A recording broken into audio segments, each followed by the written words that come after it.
Welcome to Life Dose India. Subscribe now for your daily dose of amazing content. Rajesh अपनी पत्नी लता, बेटे सुनील और बहू आशा के साथ शास्त्री नगर में रहता था।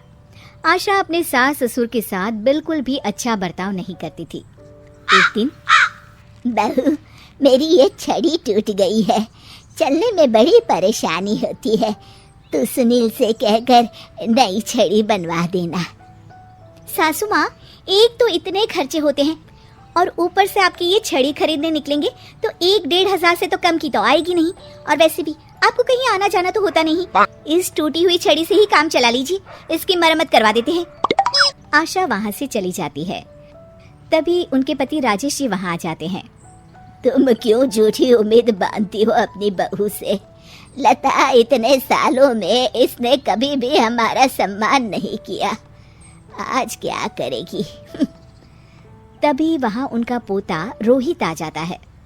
दादी, ये देखो, मैं आपके लिए क्या लाया हूँ। क्या बेटा? आपकी पुरानी छड़ी टूट गई थी ना, तो ये मैं अपनी कमाई से आपके लिए छड़ी लेकर आया हूँ। अब आप ये पुरानी छड़ी छोड़िए और ये वाली छड़ी हाथ में पकड़िए और ठाठ से चलिए। राजेश जी और लता जी एक दूसरे को देखकर मुस्कुराते हैं कि कम से कम उनका पोता तो उनका सम्मान करता है। एक दिन सुनील अपने पिता के पास आता है और कहता है, पिताजी, आपने हमारा पुराना वाला घर अभी तक क्यों रखा है? मैंने कितनी बार कहा है कि हमें वो घर बेच देना चाहिए, अच्छे दाम मिल जाएंगे।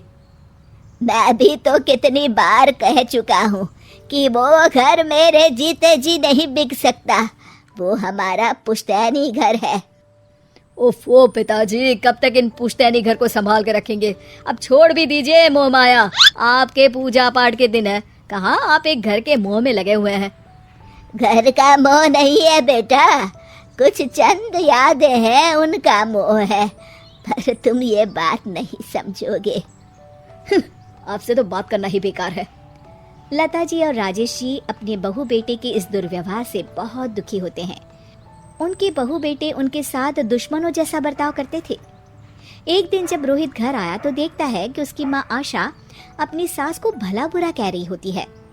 हाँ, आप दोनों ने तो हद कर रखी है, बस हर वक्त कोई ना कोई मांग रहती है आपकी। अरे बहू, मैंने तो बस इतना ही कहा कि तेरे ससुर जी को ठंडे पानी से नहाने में तकलीफ होती है, तो इनके लिए गर्म पानी कर दिया कर। अगर मेरे हाथ पाँव चल रहे होते ना, तो मैं ही कर देती, तुझसे ना कहती। हाथ पाँव तो अभी भी चलते हैं सासू माँ आपके, बस आप चलाती नहीं है।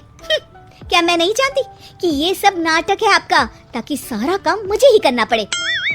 आशा वहाँ से चली जाती है और रोहित अपनी दादी के साथ इतना दुर्व्यवहार होता देख गुस्से से तिल मिला जाता है। वो गुस्से में अपनी माँ के पास जाता है। माँ, ये तुम किस तरह से दादी से बात करती हो? अरे तुझे नहीं पता बेटा, उनके तो 50 नाटक रहते हैं। खैर तू ये सब छोड़, मुझे तुझसे एक बात करनी है, और वो भी खुशखबरी वाली। कैसी खुशखबरी माँ?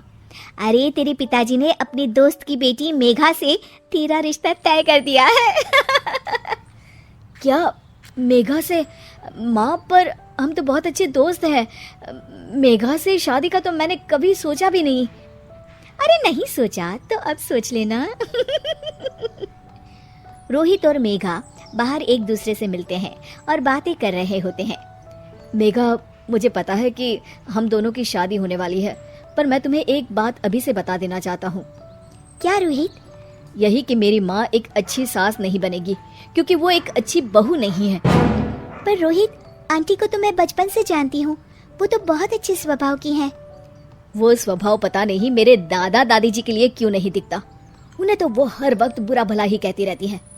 मैं चाहता हूँ कि उन्हें ये पता चले कि वो ये बहुत गलत कर रही है। मैंने कुछ सोचा है जिससे माँ सही रास्ते पर आ सकती है। मेघा, क्या तुम इसमें मेरा साथ दोगी? तुम जैसा कहोगी मैं वैसा ही करूंगी रोहित, मैं तुम्हारे साथ हूँ। मेघा और रोहित दोनों की शादी हो जाती है और मेघा अब आशा की बहू बनकर उनके घर आती है। बहू, ये देख, मैंने तेरे लिए ये हार बनवाया है। ये भी कोई हार है? मैं तो सोच रही थी कि आप मुझे डायमंड नेकलेस देंगी, पर ये क्या, सस्ता सा हार पकड़ा दिया आपने मुझे। आशा को ये सुनकर गुस्सा आ जाता है। वो मेघा पर बरस पड़ती है। बहू, मैं तुम्हारी सास हूँ, मुझसे तमीज से बात किया करो, समझी? वरना अच्छा नहीं होगा। मम्मी जी, मैं भी आपकी बहू हूँ, आप भी मुझे ये धमकी मत दीजिए।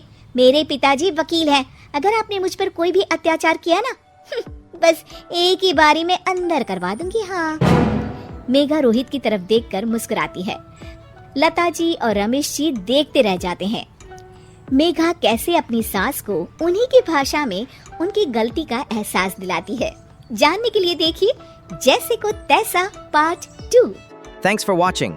Don't forget to like and share this video.